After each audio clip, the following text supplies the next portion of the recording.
Welcome to Leap Listens. I'm Sarah McGregor. And I'm Roger Kalis. Leap Listens is brought to you by Leap Create. We are a people communications agency and we work with organisations to help communicate their culture, to attract and recruit candidates and to engage and retain employees.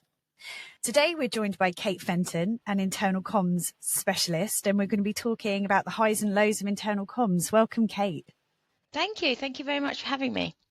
Great. So, Kate, tell us about you and your background in internal comms. So I've been in internal comms for about between 13 and 15 years, but really became a specialist after starting my career in marketing. So kind of had that basis, that grounding of how marketing works, then particularly around PR and communications, and then really found my niche in internal communications so that I can really work with, particularly with HR colleagues, really interested in that employee experience, engagement, and now more recently I've moved into the strategy space as well, which I'm really thoroughly enjoying. So for me, it was kind of a calling, I say sometimes, that it kind of developed the passion that I had around marketing, but really with a people focus. Over the past few years, what have been your biggest challenges, but also your greatest achievements? Right. So I think most internal comms specialists would probably say COVID was one of the biggest challenges over the past couple of years, and that was for many reasons. And we already saw a real push for timely communications prior to COVID, but that just absolutely increased. And then the better targeting of communications as well. It was something that I was really passionate about, making sure that people got the right messages at the right time. But then obviously with the move to many people having to work from home, how you support those with the messaging. And then of course, like many industries, we had people that weren't able to work from home. They had to be out. And so it's how do you then add that extra element of how you look after people and how you keep them safe. So a huge kind of challenging area, lots of work and lots of intense conversations that had to move really quickly. But again, I think a lot of people would reflect back and just say what an achievement that was, like how you just focused on what you needed to do. But I think other achievements for me is currently working with a great organization that has a real sense of culture, and that's not just driven by an internal comms specialist, one person. That's driven by everyone in the organization. And so we've started to work in that more agile type of way. And again, COVID has enhanced that. So how do you look at making sure people are kind of embedded into the organization, they feel part of it? And so for me, it's a real sense of achievement when we pulse survey our employees and they just say, it just shows that they're truly engaged with the organization after what has been a really difficult couple of years. Yeah. And just quickly following up on that, what have you found to be the most effective channels to communicate with people? Yeah, I think it's all around technology, right? So currently I work for a company which uses Google rather than Microsoft, and they have just come on leaps and bounds through the pandemic and the last couple of years of just enhancing their technology. So making town halls, which used to be very complicated, very costly, really easy to do from a hybrid perspective. In actual fact, I prefer to do them virtually because they are, you're able to do them, you're able to provide that recording so much quicker than previously. So we've done a lot more town halls because you're able to do them quickly. I've also started to do a lot more video podcasting with leadership team members and on our strategy as well, so people can really see it being pieced together and having kind of authentic conversations. And that's actually meant that due to the technology that people have, we've actually seen people develop their own kind of videos and podcasting. So user-generated content has been shown to be really improved with the ability that people have to their mobile phone devices. That's fantastic. Great. Yeah, we did toy with the idea, but Sarah said I'm not allowed on camera. No, she shouldn't have said that. No, she didn't. She would never be that mean. She might have thought it. Funny, but it's interesting because we've spoken to quite a few internal comms experts, and COVID is obviously a very low point for internal comms, and it was so stressful at the time. But actually, like you said, what's come out of that has been a real positive, and obviously now moving online. And everything is so much more digital, and that really caters then for those people that are hybrid working and working from home. Yeah, it really does. And I think it's something that people should take forward with as well. COVID brought many internal communicators to the forefront of their organisation. We shouldn't let that slip now. Yeah. So for so many years we've been played second fiddle to external communications, but actually you saw the benefit that we can bring to an organisation, and then so how do we maintain that? Don't let it slip is my point. Yeah, I really like the idea of the town halls and the podcast as well. Yeah, to engage with your employees. It's a really great idea. So Kate, from your experience, what makes a company great to work for? The $1 million question, right? So $1 million is a good answer. Yeah, $1 million salary would be nice. I think it's authenticity, and it takes you a while to kind of realize that when you in internal communication, sometimes you feel as though the burden on the engagement is solely down to you. But if you have an authentic leadership team that actually prioritize their customers and their employees, look to the future long term, not just how can we kind of survive and what does that look like in the next 12 months, it kind of gives employees a reason to believe. And so the engagement is authentic as well. And so I always have said it's a difficult balancing act to be in internal communications, because you're trying to be the bridge between leadership and employees, and kind of trying to make everybody happy with what you say. So you can feel the kind of pressure to that to a certain degree, particularly in challenging times. And obviously COVID was a challenging time, but then that brings on the economic challenges as well. And we've seen so many businesses having to adapt, having to change, having to transform because of that. And that brings extra pressure as well. So I would always say, if you can find a company that you can kind of flourish in, and it has the same values as you as a person, you will find that kind of that $1 million gold pot there, because that's how you, if you can engage and you can enjoy it as an internal comms professional, then you can sense that within the organization. Obviously, we all have to work, and we have to work in different organizations, and I think getting the experience from different types of industries is really key as well, because you can bring so many different ideas and experiences with you, but it's not kind of one size fits all for every organization. Has to be unique. And so I read a quote the other day which really kind of inspired me, where it's, because I always think, is communication around talking or is it around listening? And this quote said, if you were meant to talk, you'd have 2 mouths and 1 ear. So it's obviously driving the fact that you're meant to listen. And I think that's really important as part of communications, is listening. Yeah, I seem to recall teachers saying something similar to me when I was at school. So it's a lovely quote, though. It is a good quote. Yeah, so right. I was really like, yes, you're right. It is about listening. So you talked about authenticity, and something that we hear about a lot.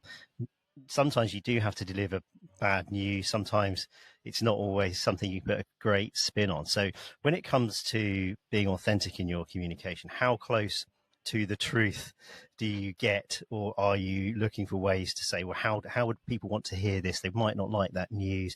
Or do you just make everything as bald as possible, and these are the facts, this is what that means? Or is there ways, techniques that you use for kind of communicating to people when it's not always great news? I think it's always been something that I've been mindful of. I've worked in organisations that's had to deliver difficult messaging over the years. So I've always said it's about consistency. So can you get a an approach that gives people the kind of the truth, as you said, obviously, but can you give them something that is stable? So I think they look for their organisation or their employer to be stable, particularly in times of instability outside of work. So I've always said to leadership teams, if you've got great news, keep it realistic, so that you haven't got this kind of roller coaster of communication, so that people don't feel that they're up here and then the next day they're kind of let down by a difficult message. So can you keep a consistency that celebrates successes but is also truthful about challenges? But I think then people go, actually, it goes back to the authenticity again of, look, they are telling us everything, but it's kind of in moderation, so that you can kind of, people feel that they're trusting in the organization of what they're telling them. But it is a fine balance of having to bring all of that together.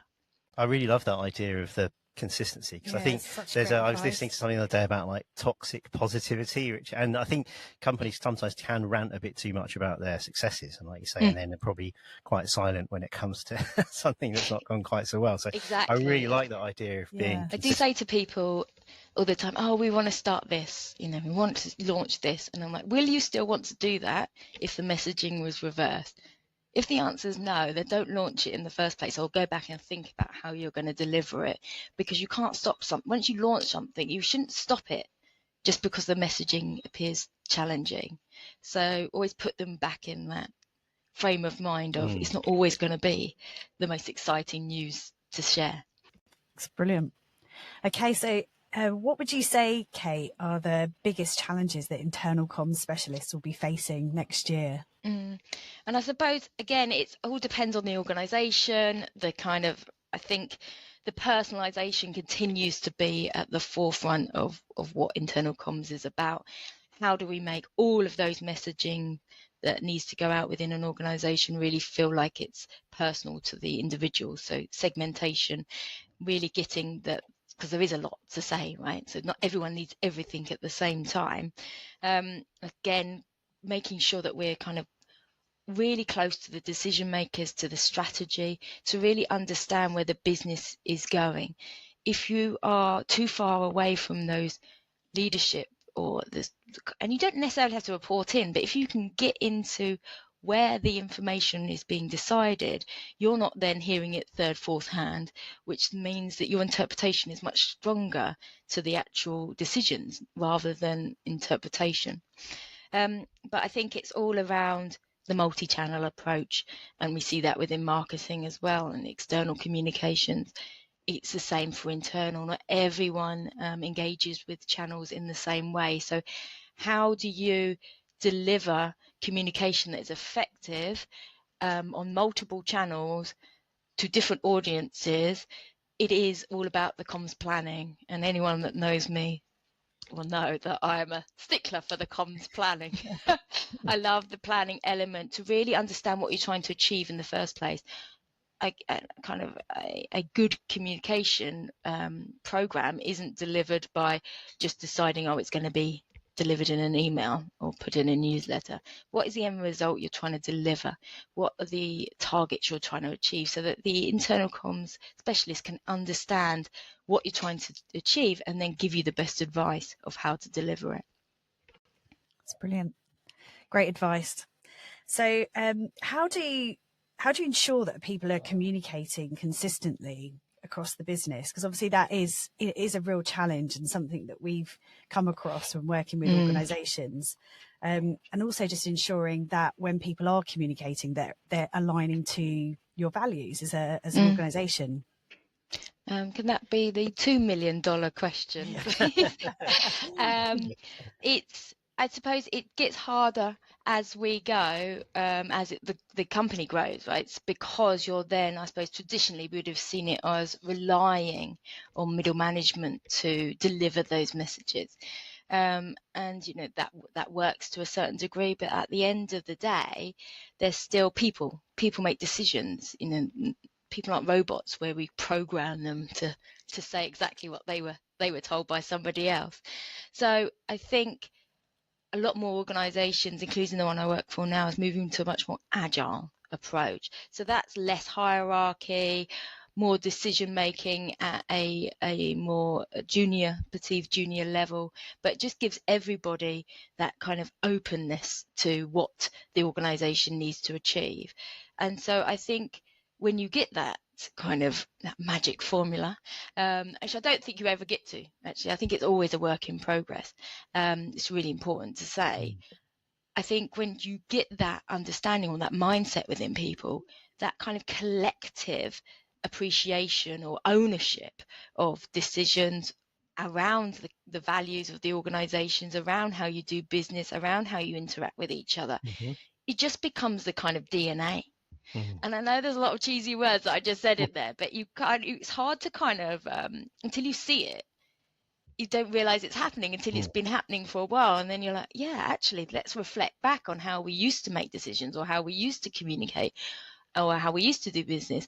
Actually, let's just now look at how we do it now and see the benefits that kind of less hierarchical approach could bring. Obviously, you still need guidance, you still need guardrails in business. But I think if you've got the more people that build in and feel like they're part of the decision making, the strategy, the ongoing development of the organization, that kind of mindset follows with that. And then you've really got people that are like, actually, I'm really invested in this organization.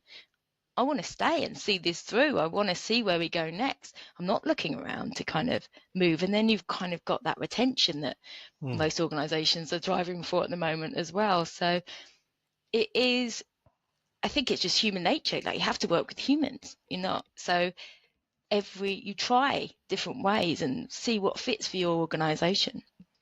It's great. That's advice. Fantastic. Yeah. To summarize, I think, so what you said throughout the whole podcast, and we'll wrap up soon because these are bite-sized podcasts. But from what I've got from speaking to you, Kate, is be authentic, be consistent in your messaging, understand the outcomes and what you're trying to achieve, but then also be agile. That's they're the key points that I've taken from today. Yeah, absolutely. And it's just be how you want to be treated, treat others, and use it as a kind of a joint way of working that is respectful, that is authentic. It will deliver the results that you want.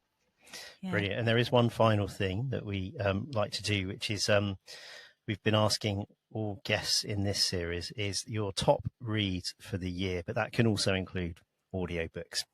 Oh, great. I'm a massive fan of Squiggly Careers and their podcast as well, Amazing If. So I dip into their podcast all the time, and I'm constantly dipping into their books as well. I think it's just inspiring, particularly for working women who have mother and fathers, who have children as well. Like, how do you balance everything? And the way of working is different now. For a number of years, I ran a magazine business on the side as well as working in my corporate business company as well. So I just think it's imagine how you want your life to be, because you only have it once, right? Yeah, no, I will check that one out. Yeah, sounds good.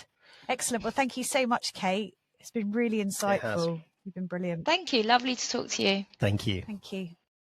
Thank you for listening to our Leap Listens podcast. To hear from our other industry expert guests on a range of employer brand topics, check out our website leapcreate.co.uk, or you can listen on Spotify, Apple or Google Podcasts. And of course, if you have any people communication or employer brand challenges you want to discuss, you can get in touch with me, Roger Kalis, or Sarah McGregor on LinkedIn. Thanks again for listening.